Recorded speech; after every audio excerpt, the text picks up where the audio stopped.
This video is not an accusation nor a confession. I can't teach anyone anything, I can only make you think.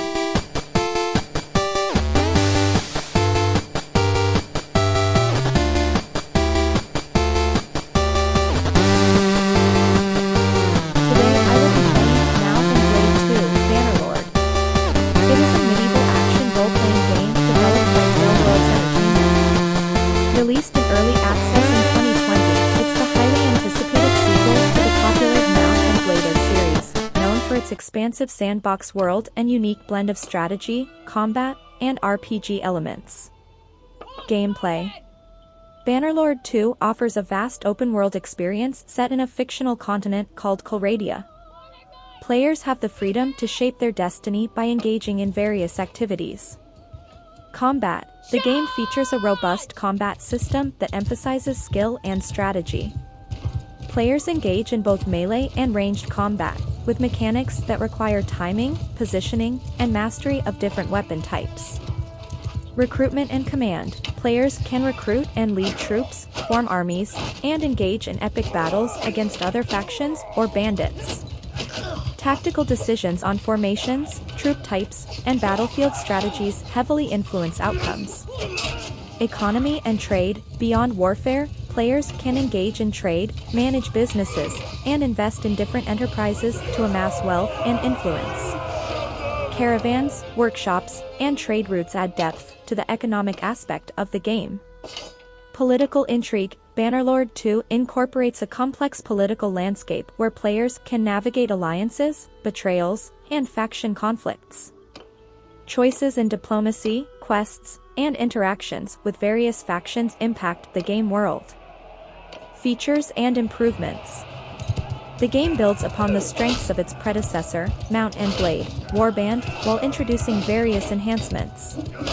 Improved graphics. Bannerlord 2 boasts improved graphics and visual fidelity compared to its predecessor, creating a more immersive medieval world.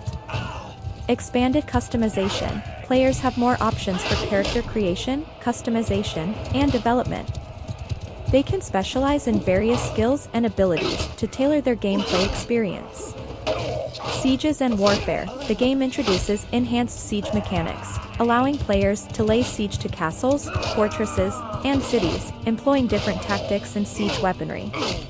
Modding support. Tailworlds continues to support modding, empowering the community to create and share modifications that add new content, features, and gameplay experiences. Community and development. Despite being in early access, the game has garnered a dedicated community. Tailworlds has been actively updating and refining the game based on player feedback, addressing bugs, balancing issues, and introducing new content and features regularly. Mount and Blade 2, Bannerlord remains highly anticipated for its full release, promising even more depth and refinement to its already expansive gameplay and world building. I don't actually play games, but I can share why many enjoy Mount and Blade, Bannerlord 2. Players often find this game captivating for several reasons. 1. Open-ended gameplay. Bannerlord 2 offers immense freedom, allowing players to create their own path in a dynamic world. Whether it's building an empire, leading armies into battle, or engaging in trade, the game doesn't limit your choices. 2. Strategic combat. The combat system is praised for its depth and realism. Players can lead troops into battles where tactics, formations, and individual skill play crucial roles in determining victory. 3. Sandbox world. The game provides a sandbox experience, letting players shape the world through their actions. Choices made in politics, alliances, and trade have far-reaching consequences, influencing the game's narrative. 4. Role-playing elements. Bannerlord 2 encourages role-playing, enabling players to immerse themselves in their character's story. Whether a mercenary, traitor, or noble, the game allows players to embody various roles within its world. 5. Modding community.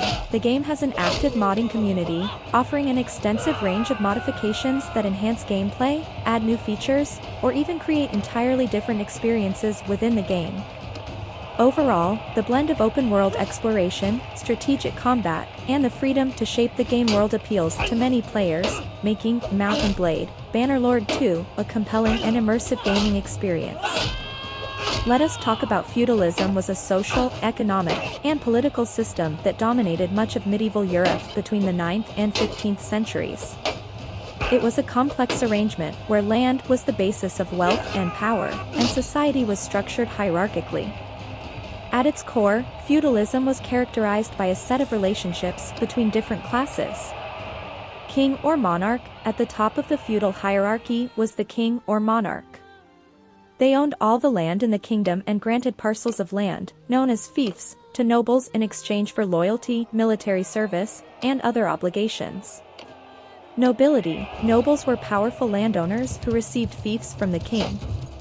They were expected to provide military support, counsel, and sometimes financial assistance to the king. In return, they enjoyed privileges and had their own vassals, knights, and peasants to work the land.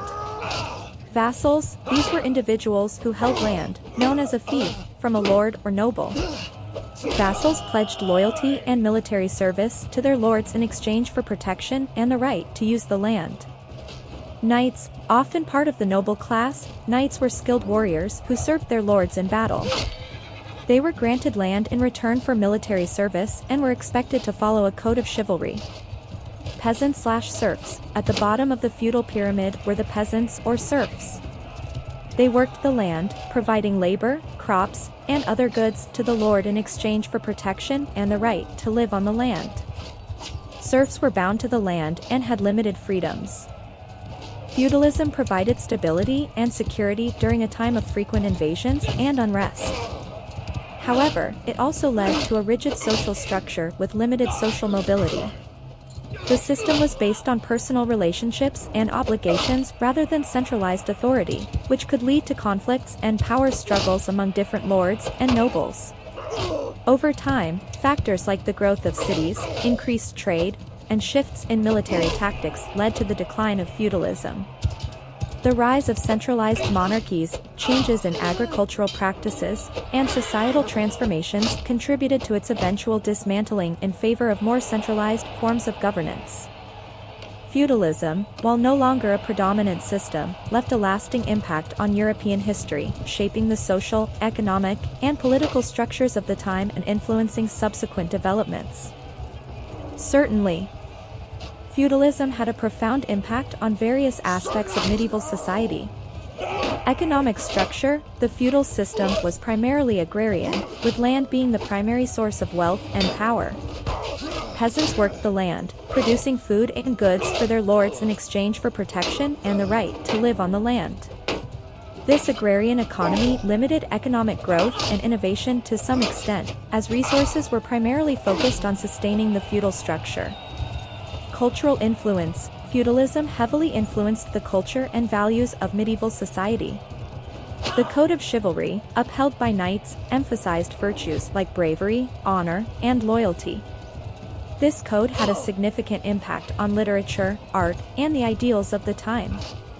Political fragmentation, the decentralized nature of feudalism resulted in fragmented political authority.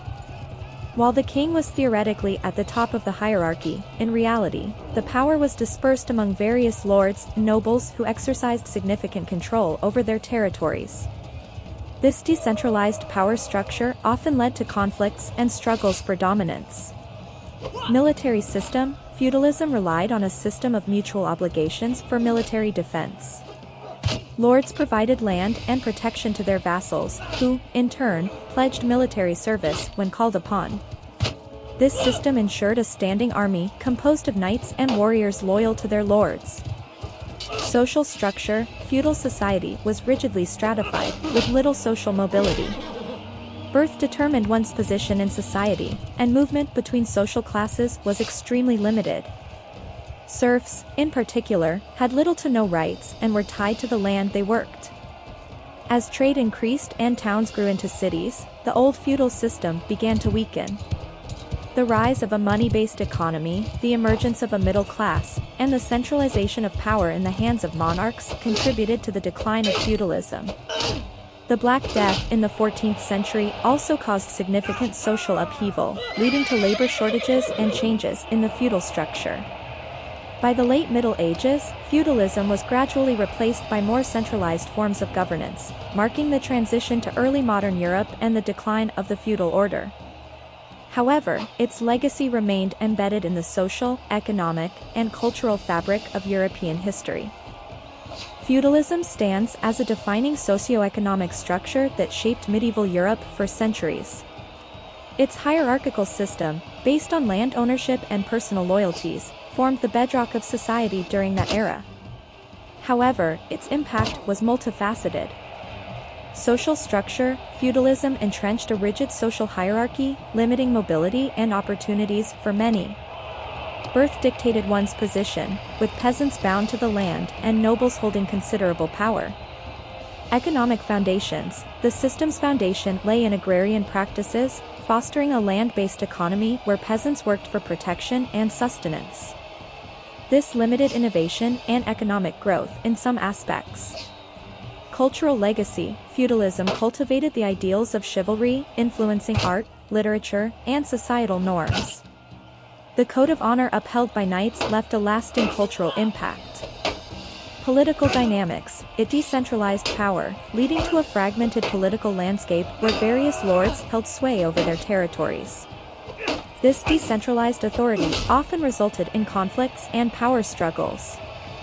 As Europe evolved, feudalism gradually gave way to centralized governance, economic transformations, and societal changes.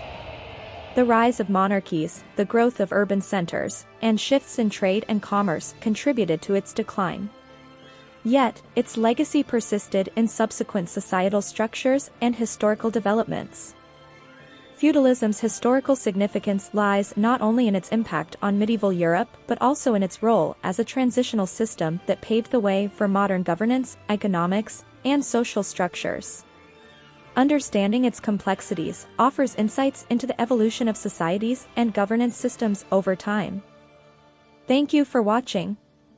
If you enjoyed this video, don't forget to like and subscribe for more content like this. Your support means a lot. See you in the next one.